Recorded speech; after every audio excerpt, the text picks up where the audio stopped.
My coffee is getting cold, Victoria said with a small smile. I looked up from my laptop and laughed.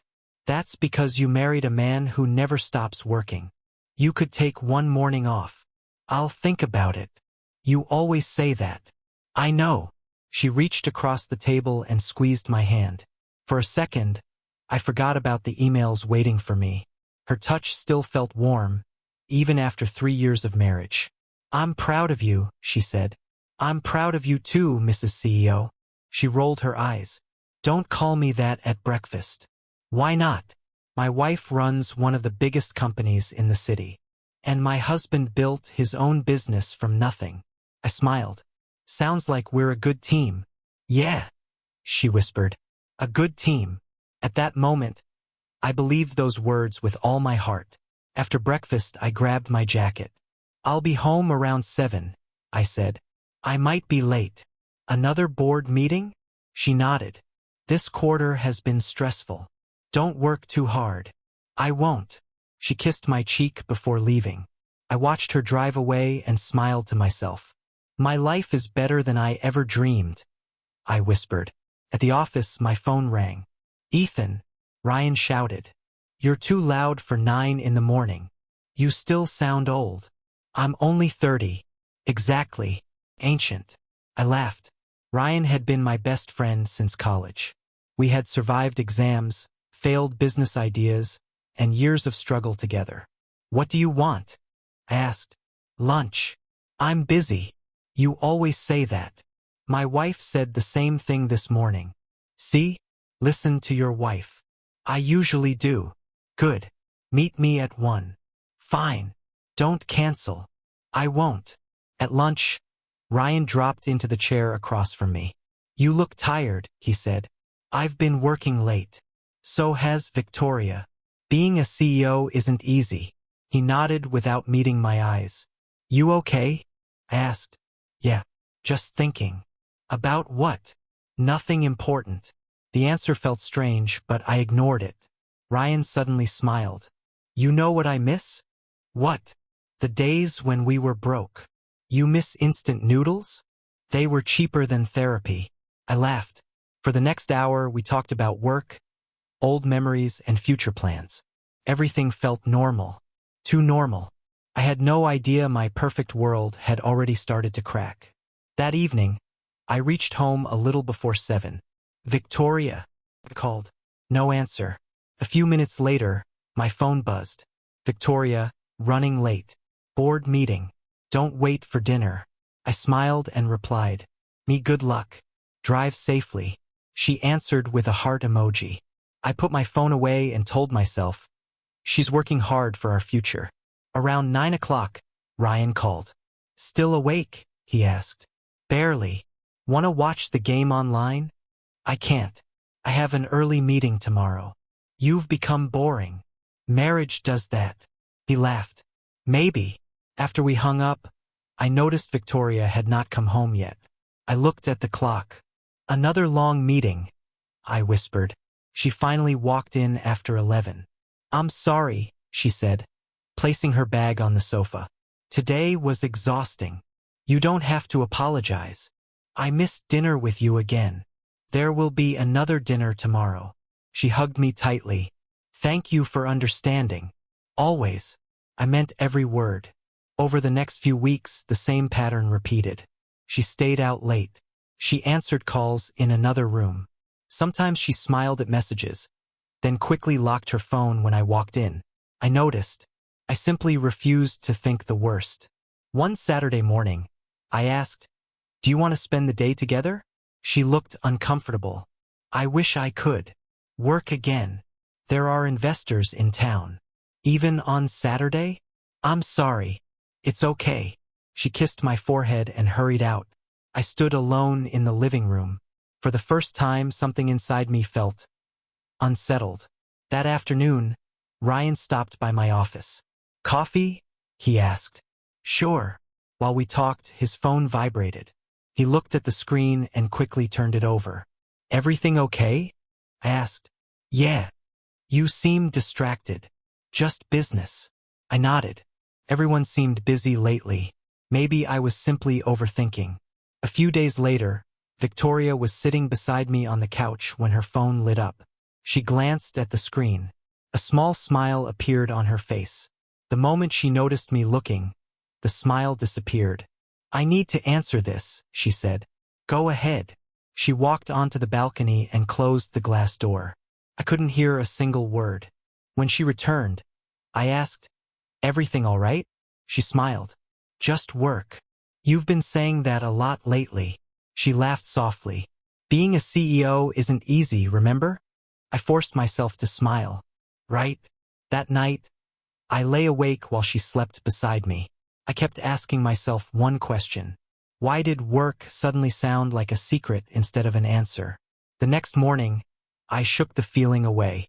"No," I whispered to myself. "I trust my wife. I trust my best friend. I'm not going to become one of those jealous husbands." I believed those words. I had no idea they were about to destroy me. Late that afternoon, while I was finishing paperwork, my phone rang. The number was hidden. I answered anyway. "Hello." For a few seconds, all I heard was heavy breathing. Then a trembling voice whispered, "If you want the truth about your wife." The caller paused. My heart suddenly began pounding. The voice spoke again. "Follow her tonight." The line went dead. I stared at the phone in my hand. My entire world began to shake. I stayed frozen in my chair. The call had lasted less than 10 seconds, but it felt like someone had ripped the ground from under my feet. "What was that?" I whispered. I looked at the hidden number again. There was nothing. No name. No message. Just silence. I tried calling back, but the screen displayed only one sentence. "Number unavailable."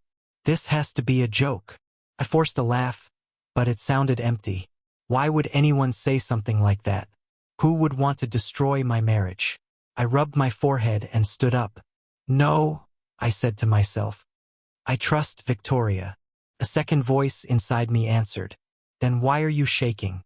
I grabbed my car keys and walked out of my office. Halfway to the parking lot, my phone rang again. It was Ryan. "Hey, brother," he said cheerfully. "Want to grab dinner?" I closed my eyes for a moment. "Not tonight. You sound tired. Long day. You sure you're okay?" "Yeah." He laughed softly. "Get some rest. We'll meet tomorrow." "Sure." After the call ended, I stared at his name on my screen. For the first time in years, something felt different. I hated myself for even thinking it. Ryan had always been there for me. He had celebrated every success with me. He had stood beside me when my business nearly failed. He was family. "Stop it," I muttered. "Don't let one anonymous call poison your mind." I drove home. The house was quiet. Victoria wasn't there yet. I looked at our wedding photo on the wall. I smiled sadly. "I promise to trust you," I whispered. A few minutes later, I heard a car pull into the driveway. Victoria walked inside and smiled. "You're home early." "I finished work sooner than expected." She kissed my cheek. "I'm glad." I searched her face, hoping to find the woman I had fallen in love with. She looked exactly the same. Beautiful, confident, calm. If she was hiding something, I couldn't see it. She noticed me staring. "What?" "Nothing. You've been acting strange." "Have I?" She nodded. "Is something bothering you?" For one dangerous second, I almost asked her, "Who are you meeting every night?" Instead, I smiled. "I'm just tired." She held my hand. "Everything will be okay." I squeezed her hand back. "I hope you're right." Later that night, after she fell asleep, I lay awake, staring at the ceiling. The anonymous voice echoed inside my head. "If you want the truth about your wife, follow her tonight." I didn't know whether that voice belonged to an enemy trying to destroy my life, or a stranger trying to save it. I looked toward Victoria as she slept peacefully beside me. Tomorrow I would finally learn which one it was. I had no idea that by sunrise, the life I loved would never be the same again. I sat inside my office long after everyone else had gone home. The anonymous phone call kept playing inside my head. "If you want the truth about your wife, follow her tonight." I looked at the clock. 6:30. Victoria had texted me only a minute earlier. Board meeting. I'll be home late. Don't wait for me. Normally, I would have replied with a heart. Instead, I typed, good luck. My hands were shaking. What am I doing? I whispered. I picked up my car keys anyway. If this is a lie, I'll come home feeling guilty. And if it isn't, I couldn't finish the sentence. I parked across the street from Victoria's office and waited. Every passing minute felt heavier than the last. Finally, I saw her walk out of the building. She wasn't alone. 2 executives walked beside her. They laughed for a moment before saying goodbye. I let out a slow breath. See, I told myself. Everything is normal. Victoria climbed into her car. I started my engine only after she pulled away. Please let me be wrong, I whispered. I stayed several cars behind her, careful not to attract attention. Instead of driving toward the business district where her meetings usually happened, she turned onto a quiet road. My stomach tightened. Where are you going? She drove another 15 minutes before stopping outside an old apartment building. I frowned. This isn't one of your offices. I remained inside my car. Victoria stepped out and looked around before checking her phone. She wasn't acting like someone attending a business meeting. She looked like someone waiting for another person. My heartbeat grew louder. A small security booth stood near the entrance. The security guard glanced at Victoria, smiled politely, and opened the gate without asking any questions. I watched everything in silence. How many times has she been here? I asked myself. A few minutes later, another black car slowly pulled into the parking lot. I recognized it immediately. No! The driver's door opened. Ryan stepped out. My best friend. I gripped the steering wheel so tightly that my fingers hurt. This can't be happening. Ryan looked around before walking toward Victoria. She smiled.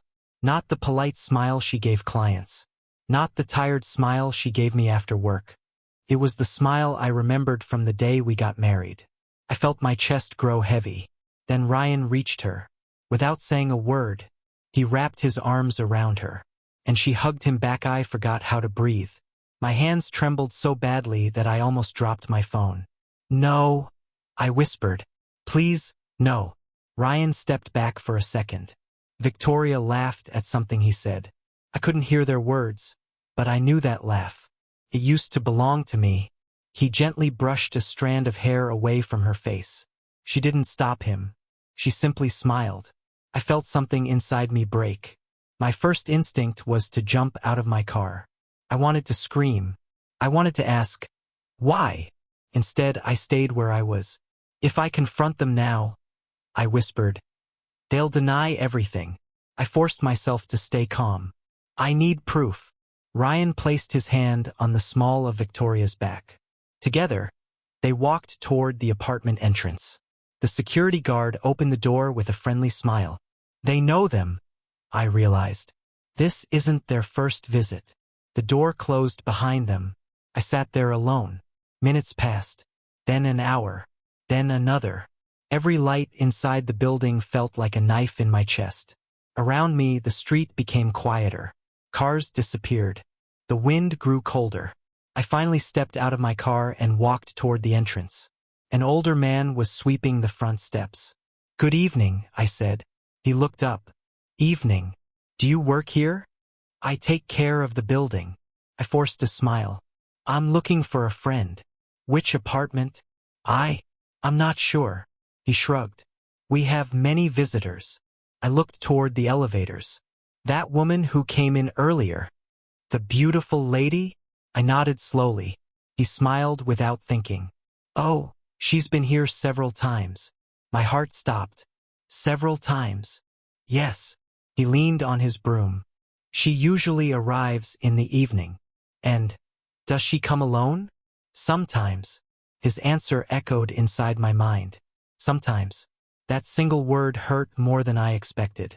I thanked him and walked back outside before he noticed my expression. I couldn't let anyone see me falling apart. I returned to my car. I looked at our wedding ring on my finger. What did I do wrong? I whispered. No one answered. I closed my eyes. The silence was louder than any scream. For the first time since marrying Victoria, I was afraid to learn the rest. I stayed in my car until the digital clock on the dashboard showed almost midnight. Every minute felt like another piece of my heart disappearing. Finally, the apartment door opened. I straightened in my seat.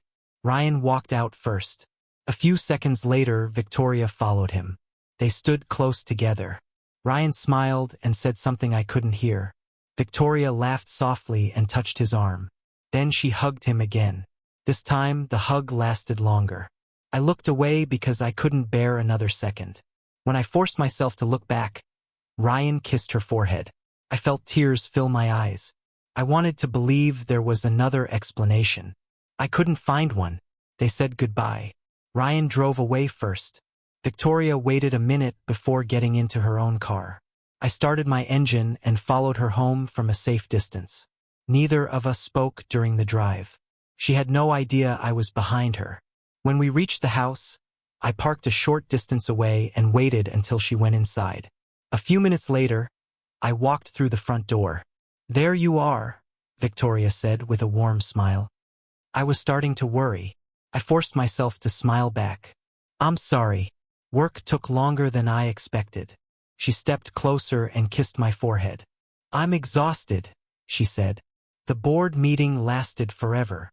The lie cut deeper than any knife. I looked into her eyes and quietly replied, "That sounds like a difficult night." It really was. I nodded. "I'll make us some tea." "You're always so thoughtful," she said. Those words almost broke me. While the water boiled, I stood alone in the kitchen. I wiped away my tears before she could see them. I knew one thing with absolute certainty. If I accused them now, they would deny everything. If I lost control, I would lose my only chance to uncover the whole truth. I carried the tea to the living room as though nothing had happened. Victoria smiled. "Thank you." "You're welcome." She believed I still trusted her. She believed her secret was safe. She was wrong. That night, after she fell asleep beside me, I stared into the darkness. "My heart may be broken," I whispered, "but my mind is finally awake." I made myself one promise. I would not confront them. I would not cry in front of them. I would uncover every secret, every lie, and every hidden truth before making my next move. Whatever it cost me, I would learn the whole story. Only then would I decide what came next. F the truth. I didn't cry the next morning. I looked at myself in the bathroom mirror and whispered, "Tears won't save me. The truth will." I left the house before Victoria woke up. Around 10 o'clock, I called my phone provider. "Good morning," the representative said. "How may I help you?" "I need a detailed copy of my family phone records." "May I ask why?" "I believe my account has unusual activity." "We can prepare the report." "Thank you." After ending the call, I opened my laptop. I created a folder. I named it Truth. Every piece of evidence would go there. No emotions, only facts. Later that afternoon, I parked near Victoria's company again. This time I wasn't following her. I was watching. I noticed the same black car Ryan always drove. He arrived through the underground parking entrance. "Why are you here?" I whispered. An hour later, my phone buzzed. It was Victoria.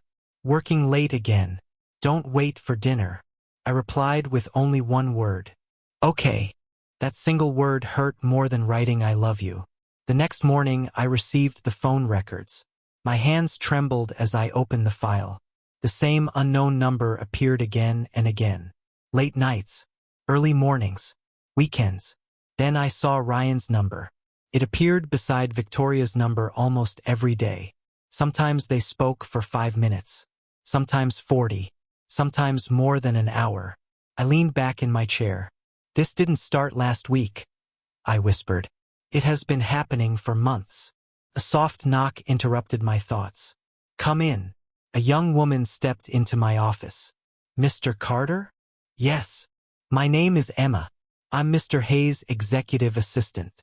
I nodded politely. "What can I do for you?" She closed the door carefully. "I shouldn't be here." "Then why are you?" She lowered her voice. "I think someone is stealing from the company, and I think you're in danger." I stared at her without saying a word. For the first time, someone else had confirmed that my nightmare was Biggie. I looked at Emma for several seconds before speaking. What do you mean I'm in danger? She glanced toward the office door. Please promise you won't tell anyone I came here. You have my word. She let out a nervous breath. I've worked for the company for 3 years. And I've never seen financial reports change after they were approved. My heartbeat quickened. Changed by whom? I don't have proof yet. Then why come to me? Because you're the only person I believe will listen. I stayed silent. Emma reached into her bag and placed a small folder on my desk. I copied these before they disappeared. I slowly opened it. Inside were payment records, invoices, and bank transfers. Several large amounts had been sent to consulting companies I had never heard of. What are these? They're supposed to be business expenses. You don't believe that? She shook her head. The companies were created only months ago. I looked at the names again. They're fake. I believe so. I took a deep breath. Who approved these transfers? Emma hesitated. The authorization came from the CEO's office. I closed the folder. My wife. She lowered her eyes. I'm sorry. No. Don't apologize. I rubbed my forehead. There has to be another explanation. I wanted to believe that too. Before I could answer, my phone vibrated. Ryan. I stared at his name until the call stopped. A second later, he sent a message. Dinner tonight? I typed only 2 words. Busy today. He replied with a thumbs-up emoji. I felt sick. Emma noticed my expression. Was that him? Yes. I've seen him here several times. My head snapped up. What did you say? He visits more often than most partners. Business meetings? That's what everyone believes. I leaned forward.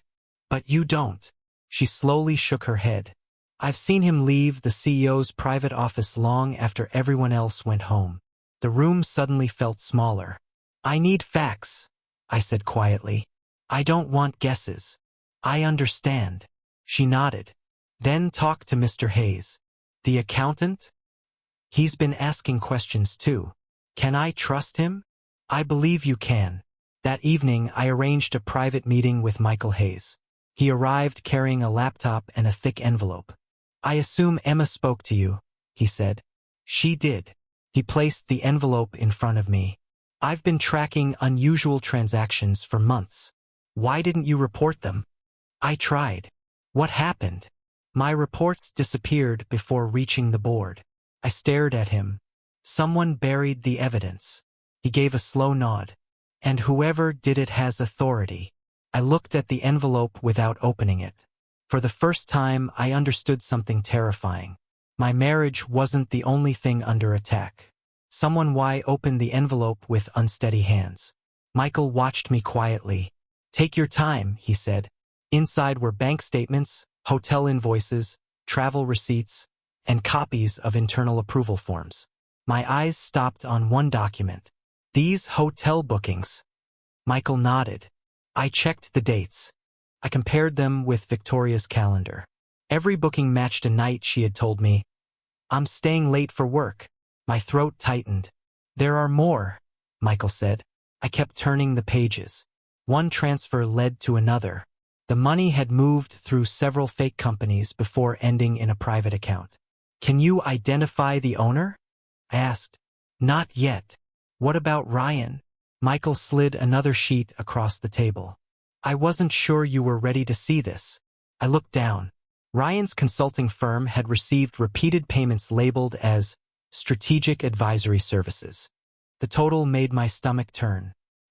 He never told me about this contract. Mikhail sighed. Because there wasn't a real contract. I leaned back and closed my eyes. For several long seconds, neither of us spoke. Finally, I whispered, "This started almost a year ago." Michael nodded. That's what the records show. Almost a year. For nearly 12 months. I had celebrated birthdays, anniversaries, and holidays with people who had been lying to my face.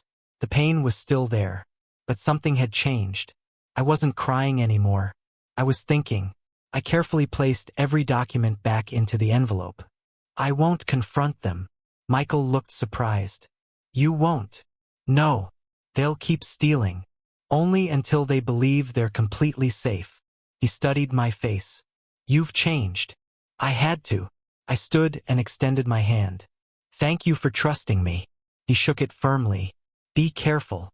I will. Before leaving, Emma quietly stepped into the hallway. Did he show you everything? She asked. He showed me enough. I'm sorry. I managed a faint smile. Don't be. You gave me the truth. She nodded. What will you do now? I looked at the envelope in my hands. I'll collect more evidence. And then, I'll make sure every lie has a witness. That night, I reached home before Victoria. When she walked through the door, she smiled as if nothing had changed. Hi, she said. Did you miss me? I forced a smile. Of course. She kissed my cheek. I have another busy week ahead. I understand. She believed I still trusted every word she said. She had no idea that my heart had stopped believing her. From that moment forward, I made myself one final promise. I would not act out of anger. I would act with proof, because I finally understood the truth. This was never just an affair. It was a plan built on greed, power, betrayal, and the destruction of my future. And before I made my next move, I would uncover every single secret they were hiding. As trying to steal an entire company, and my future with ITR than an affair.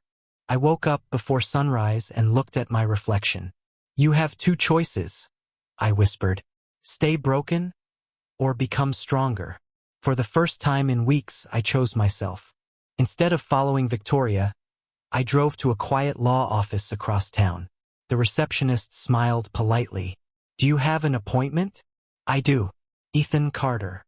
Ms. Sophia Reed is expecting you. A few moments later, an elegant woman entered the meeting room. She extended her hand. Mr. Carter, I'm Sophia Reed. Thank you for seeing me. She sat across from me. What brings you here? I took a deep breath. I need to protect everything I've built. She studied my face. From whom? I can't answer that yet. You don't have to. She smiled calmly. My job isn't to judge you. My job is to protect you. For the first time in days, I felt someone was truly listening. I placed a folder on the table. I want every personal asset reviewed. She opened the folder. Properties. She turned another page. Business shares. Another page. Investment accounts. Finally, she looked at me. Are you planning for a divorce? I stayed silent. After several seconds, I answered quietly. I'm planning for the truth. She closed the folder. That's enough for me. She handed me a notepad. Starting today, don't move money carelessly. I won't. Don't confront anyone. I wasn't planning to. And don't sign any documents your wife suddenly places in front of you. I nodded. I understand. She smiled slightly. Good. As I stood to leave, she stopped me. One more thing. I turned back. Whatever you're facing. Yes. Don't make emotional decisions. I managed a small smile. I'm done letting emotions control me. After leaving her office, I drove directly to another appointment. James Walker, one of the best financial advisors in the city, welcomed me into his office. Ethan, it's been a long time. It has. What can I do for you? I need a fresh start. He raised an eyebrow. That sounds serious. It is. He leaned forward. Tell me everything you can. I can't. Then tell me only what matters. I took out an old notebook. I have business ideas I created years ago. He opened it carefully. His eyes widened as he turned each page. You designed all of this yourself? I did. And you never launched it? I was too busy helping everyone else succeed. He looked directly at me. Maybe it's finally time you built something only for yourself. For the first time in months, those words gave me hope. Maybe I couldn't change the past. I looked at James and asked, if you were me, where would you begin? He smiled. I'd begin by believing in myself again. I haven't done that in a long time. Then today is the right day. He opened my notebook and pointed to one of my old business plans. This idea is years ahead of the market. I created it before I got married. So why did you abandon it?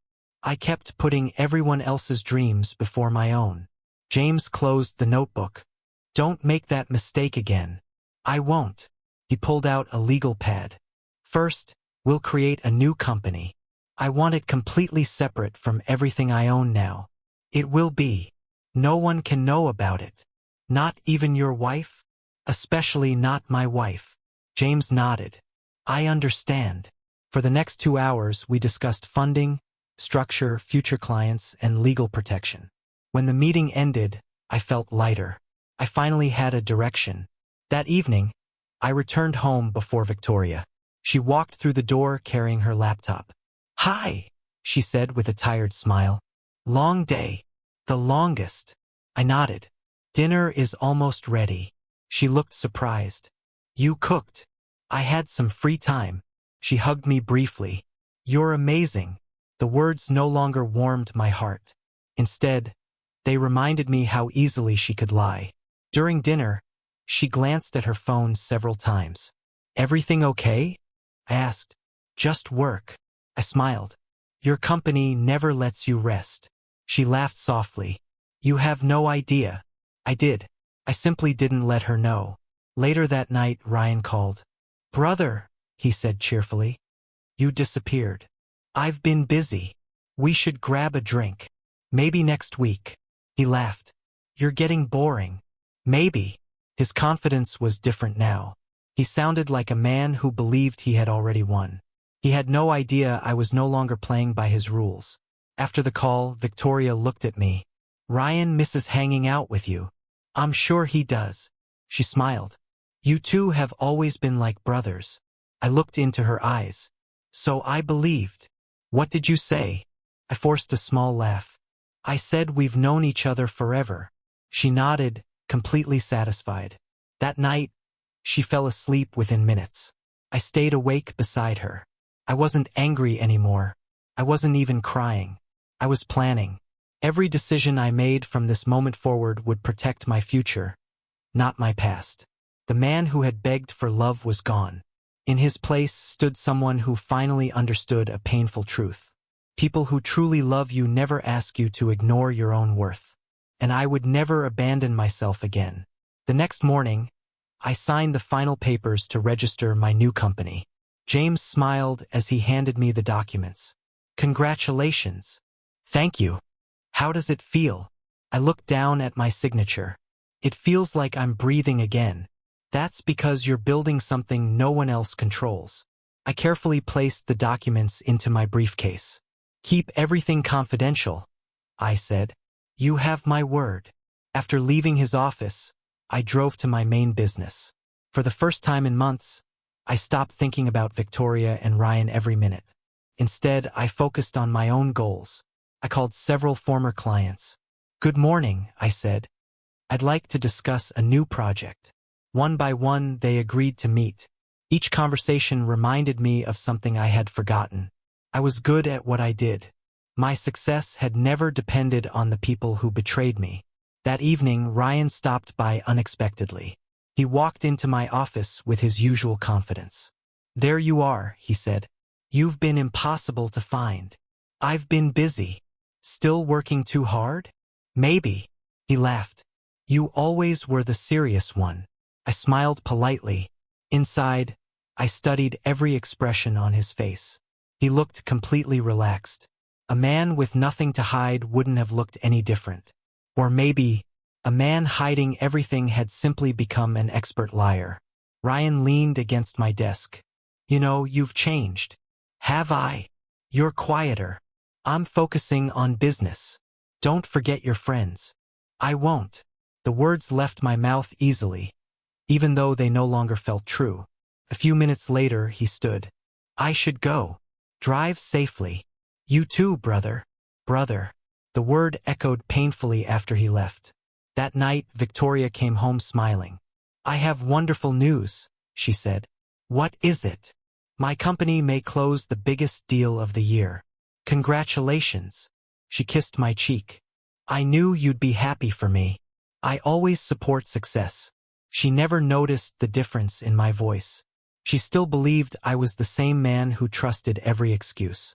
She still believed I was too weak to see the truth. She was wrong. I had stopped chasing answers from people determined to deceive me. Instead, I started building a future they could never destroy. As I stood by the bedroom window that night, I looked at the city lights and made myself one final promise. I would never again measure my worth by someone else's loyalty. From this day forward, I chose myself.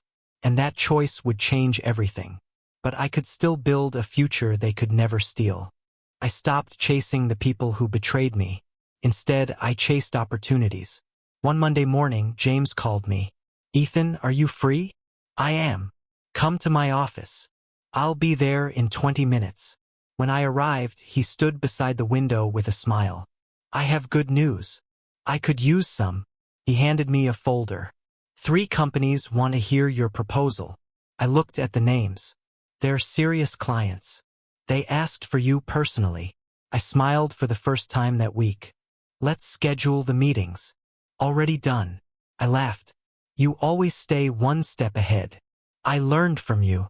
That afternoon, every meeting exceeded my expectations. One client shook my hand. "I've heard impressive things about your work." "Thank you. We'd like to move forward." "I won't disappoint you." Another client smiled. "Your ideas are practical. I've spent years developing them." "It shows." As I walked back to my car, my phone rang. It was Emma. "Ethan, can you talk?" "Of course. You need to know something." "What happened?" "The investors are asking questions." I stopped walking. "What kind of questions?"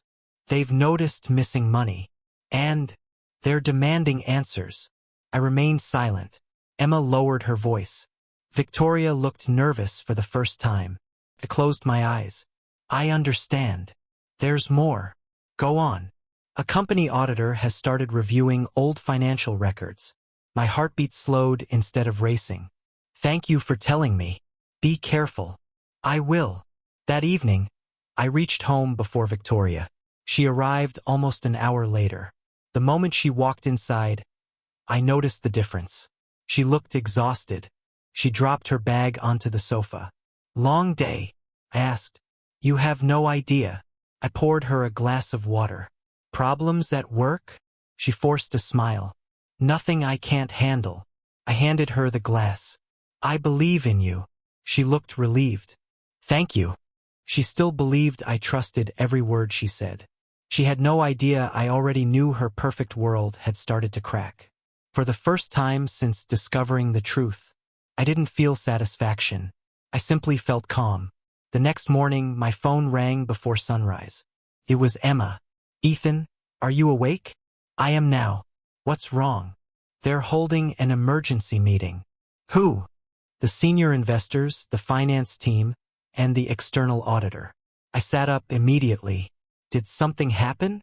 "They found more missing transactions." "Has anyone been blamed?" "Not yet." I thanked her and ended the call. An hour later, James called. "Ready for today's presentation?" "I've never been more ready." That's the attitude I wanted to hear. I spent the morning meeting another potential client. After my presentation, the company's owner smiled. "I've listened to many consultants. And you're the first one who offered solutions instead of empty promises." I shook his hand. "I appreciate your trust." "So do we." When I walked outside, I realized something. People who had once ignored me were now respecting my work. I wasn't surviving anymore. I was growing. That afternoon, Emma sent me another message. "The lead investor is furious." A minute later, she called. "I shouldn't be talking about this." "You don't have to if it puts your job at risk." "I've already made my choice." I stayed quiet. She continued. "The lead investor kept asking where the money went." "What did Victoria say?" "She blamed accounting delays." "And the auditor?" "He wasn't convinced." I leaned back in my chair. What the following week? Everything began moving faster. James called me early Monday morning. "Ethan, I have more good news." "I could use some." You just signed your 5th major client. I smiled. Really? They were impressed by your presentation. I won't let them down. I know you won't. After the call, I looked around my new office. Just a few weeks earlier, I had believed my life was over. Now I was building something stronger than I had ever imagined. That afternoon, Emma asked to meet me. When she arrived, she looked exhausted. The pressure inside the company is getting worse, she said. Tell me what happened. The lead investor demanded another emergency meeting, and the external auditor refused to close the investigation. I nodded. That means they're getting closer. Emma lowered her voice. I also heard Victoria arguing with Ryan. I looked at her. Arguing? They thought no one was nearby. What did they say? I only heard pieces. Like what? Victoria said, You promised this would never happen. And Ryan, he said, Stop panicking. We just need more time. I remained silent. Emma sighed. They don't sound confident anymore. No, I replied quietly. They don't. That evening, I reached home after finishing another successful meeting. Victoria was standing in the kitchen, staring at her phone. She didn't even notice me walk in. Everything all right? I asked. She forced a smile. Just another difficult day. I hope tomorrow is better. So do I. She looked tired, worried, and distracted. For the first time, I saw fear behind her eyes. Not fear of losing me. Fear of losing everything else. Later that night, I stood alone on the balcony. Weeks earlier, I would have begged for answers. Now, I no longer needed them. The evidence was growing. The lies were collapsing. My business was expanding. Their world was shrinking. I finally understood something that changed me forever. Real revenge isn't always loud. Sometimes, the strongest revenge is staying calm while the truth destroys the people who created the lie. I looked up at the night sky and smiled. I didn't feel broken anymore. I felt free. And I knew this was only the beginning of their downfall, did he say. He requested every financial record from the last 12 months. My heart remained calm. The truth was finally forcing its way into the light. That evening, Victoria came home later than usual. She looked pale. I asked gently, Everything okay? She sighed. I've never been this stressed. Can I help? She looked at me for a moment. I wish you could. Before I could answer, her phone rang. She glanced at the screen and quickly walked into another room.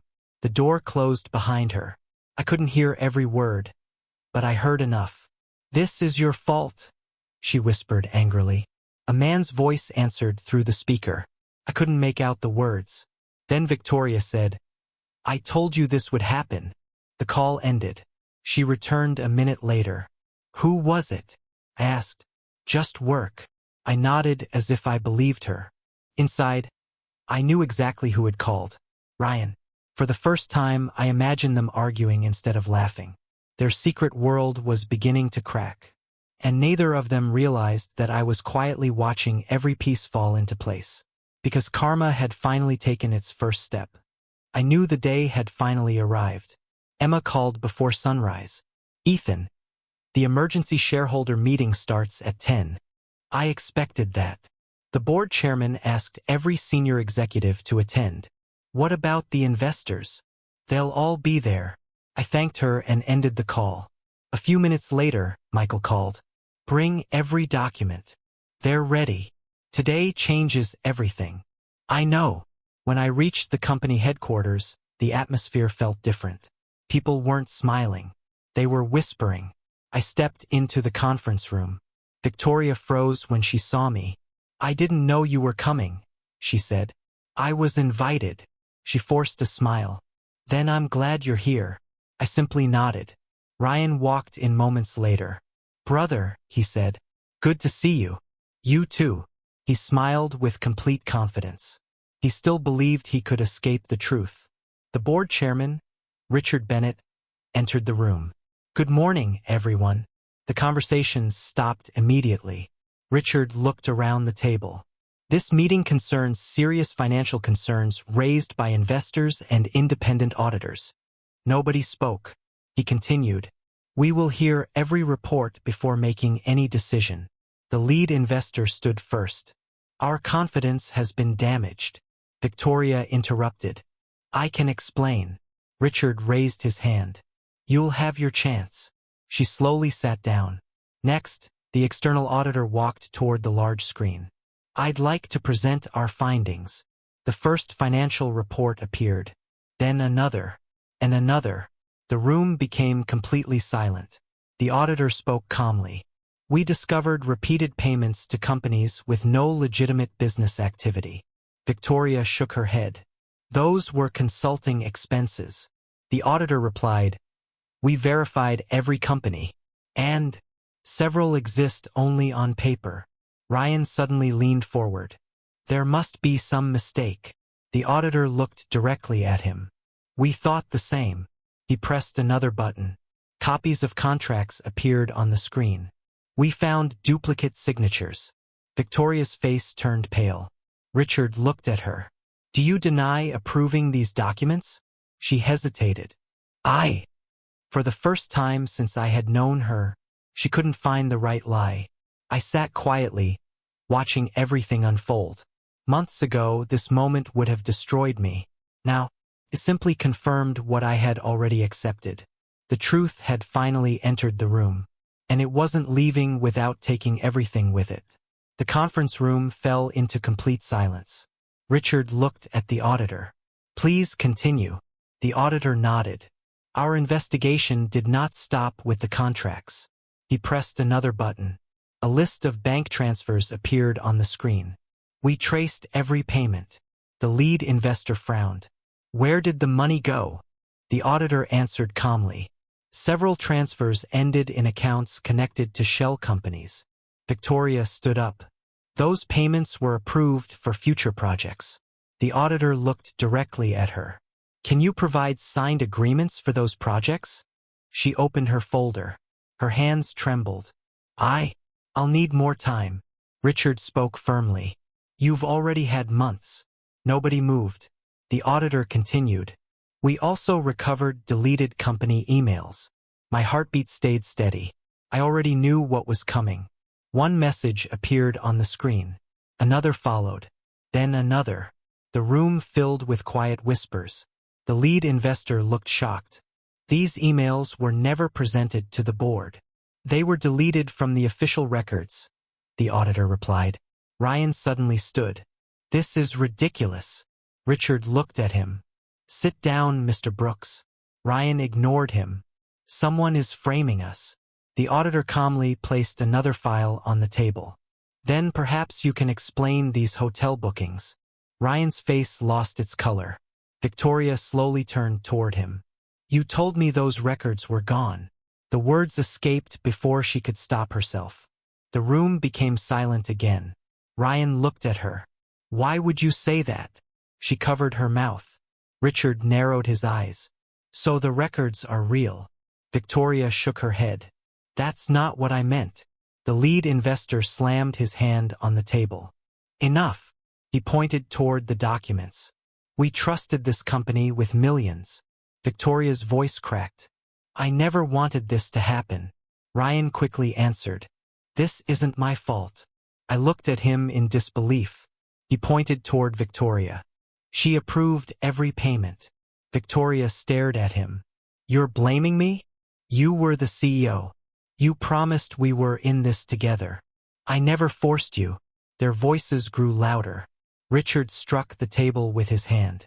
"That's enough." Both of them fell silent. I watched them without anger. Months earlier, I had imagined this moment would make me happy. Instead, I felt strangely peaceful. The lies they had built together were collapsing under their own weight. I didn't need revenge anymore.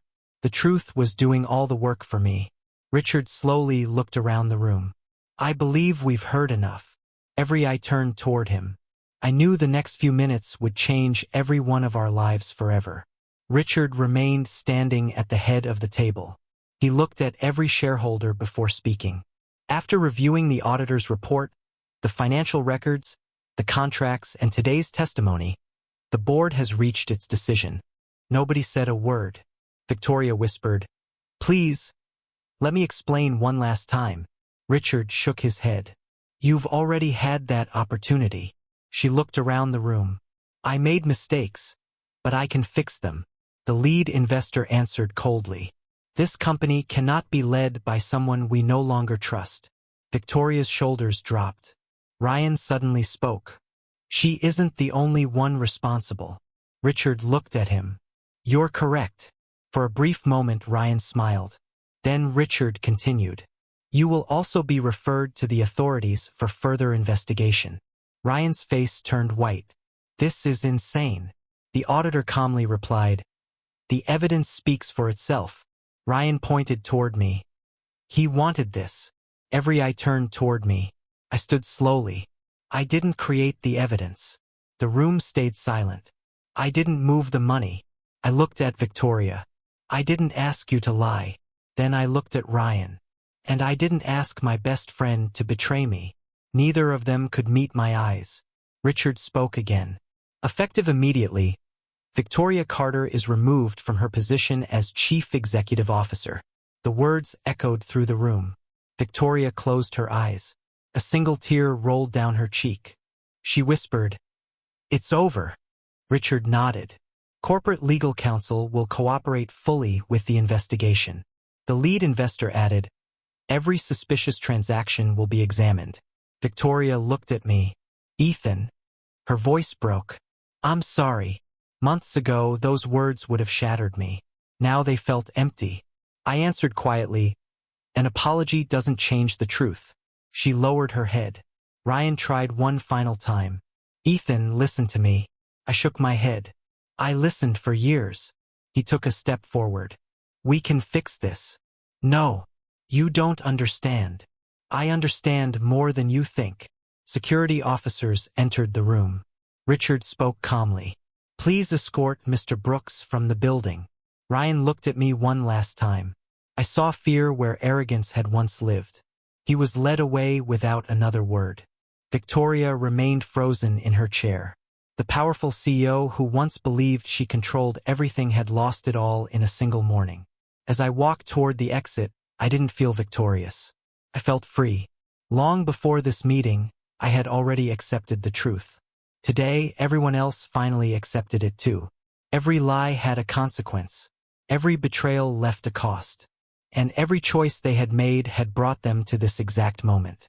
Without anger, without shouting, and without revenge, I walked out of the building and into a future that finally belonged to me. 2 months passed after the shareholder meeting. My life kept moving forward. The investigations continued. My business continued growing. One afternoon, my phone rang. It was Emma. How are you? She asked. Better than I expected. I have some news. I'm listening. Ryan is cooperating with investigators. I remained silent. He claims Victoria made every decision. I let out a slow breath. So he abandoned her. Yes. He promised loyalty when everything was easy, and disappeared when everything became difficult. I thanked Emma before ending the call. I wasn't surprised. A man who could betray his best friend could betray anyone. That evening, I drove home after meeting another client. As I stepped out of my car, I noticed someone sitting on the front steps. She slowly stood. It was Victoria. She looked nothing like the confident CEO I had married. Her expensive clothes had been replaced by a simple coat. Dark circles surrounded her eyes. She looked exhausted. When she saw me, tears immediately filled her eyes. Ethan, I stayed where I was. What are you doing here? I needed to see you. There was nothing left to say. There is. I unlocked the front door. If you're here to argue, don't come inside. I'm not. If you're here to lie. She shook her head before I could finish. I don't have any lies left. For a moment, neither of us spoke. Finally, I stepped aside.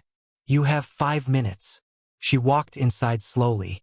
The house felt strangely unfamiliar with both of us standing there. She looked around the living room. I never thought I'd come back like this. I answered quietly. Neither did I. She lowered her head. I lost everything. I looked at her without speaking. My job. She swallowed hard. My reputation. Another tear rolled down her face. My friends. She laughed bitterly. I thought they cared about me. What happened? They stopped answering my calls. I wasn't shocked.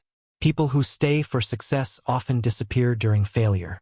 Victoria looked at me with trembling eyes. Ryan left too. I folded my arms. When? The day the investigation became official.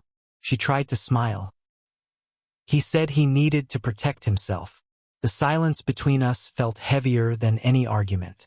For the first time since we met, she understood exactly what betrayal felt like. Victoria wiped her tears with shaking hands. I deserve this, she whispered. I looked at her quietly. I'm not here to make excuses. Then why are you here? She took a deep breath. Because I owe you the truth. I sat across from her. I'm listening. She lowered her eyes. I never planned to betray you. Yet you did. I know. She covered her face for a moment. It started with small lies. What kind of lies? I told myself Ryan understood my work better. And then, we spent more time together. You could have stopped. I should have. She looked directly at me. But I didn't. The room became silent. She continued. Every lie made the next one easier.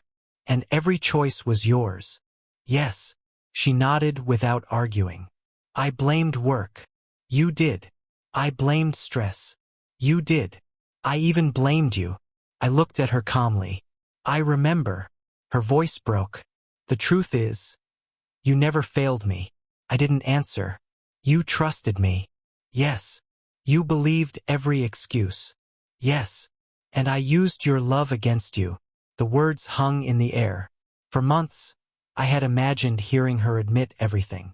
Now that she finally had, the pain was gone. Only sadness remained. Victoria wiped away another tear.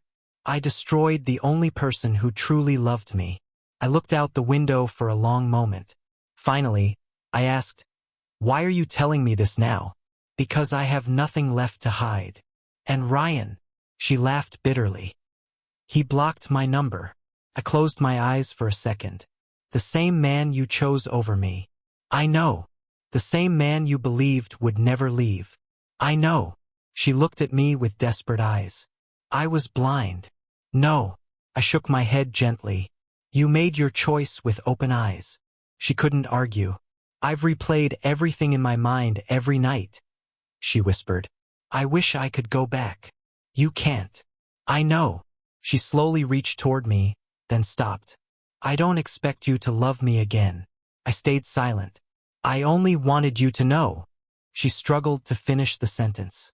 That losing you was the greatest mistake of my life. I looked at her without anger, without hatred, without love. The woman sitting in front of me was no longer my wife. She was simply some. Victoria looked at me for a long time.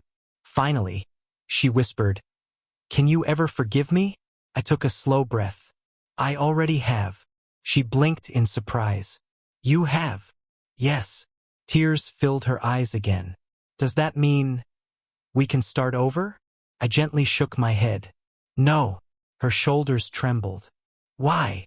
Because forgiveness and trust are not the same thing. She lowered her head. I understand. I forgive you because I don't want to carry hatred for the rest of my life.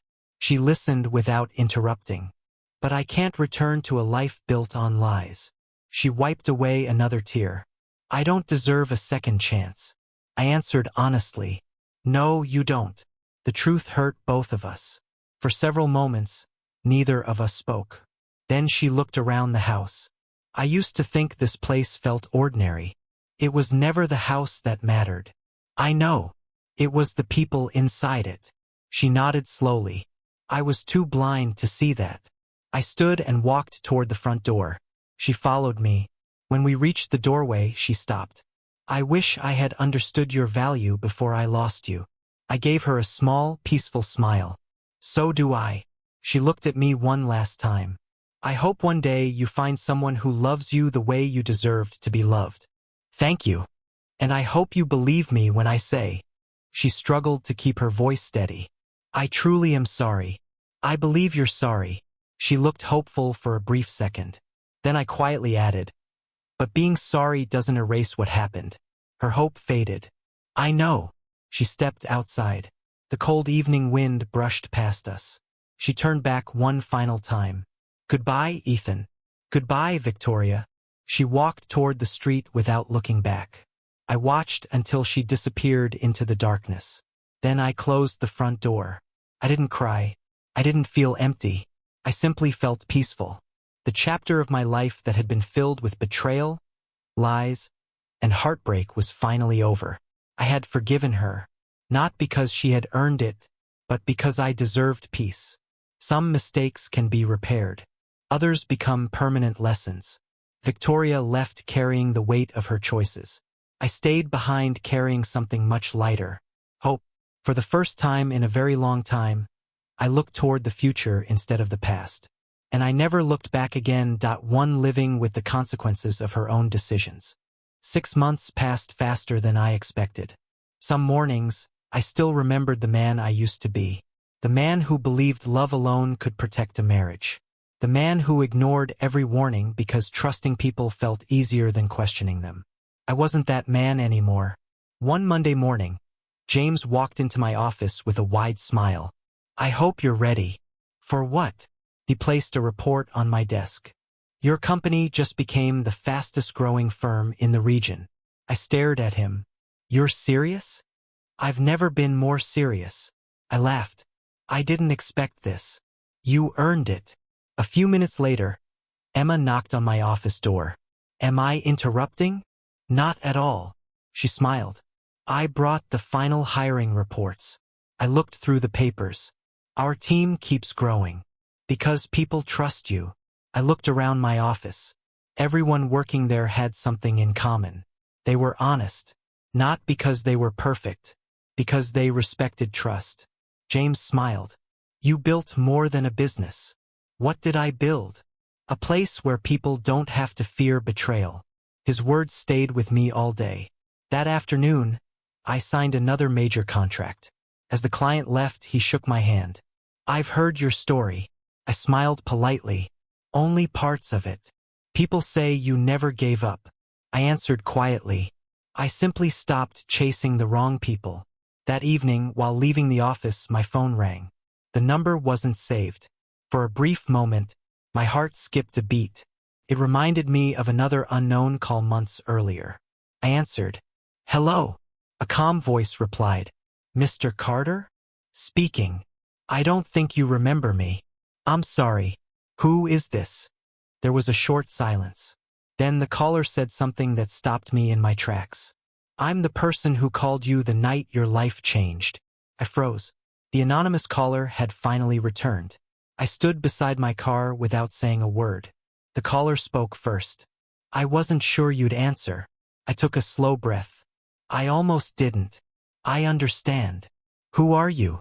My name doesn't matter as much as the reason I called. It matters to me. There was a brief silence. Finally, the caller said, My name is Daniel. Do I know you? No. Then how did you know about my wife? I worked with a company that handled security systems for the apartment building.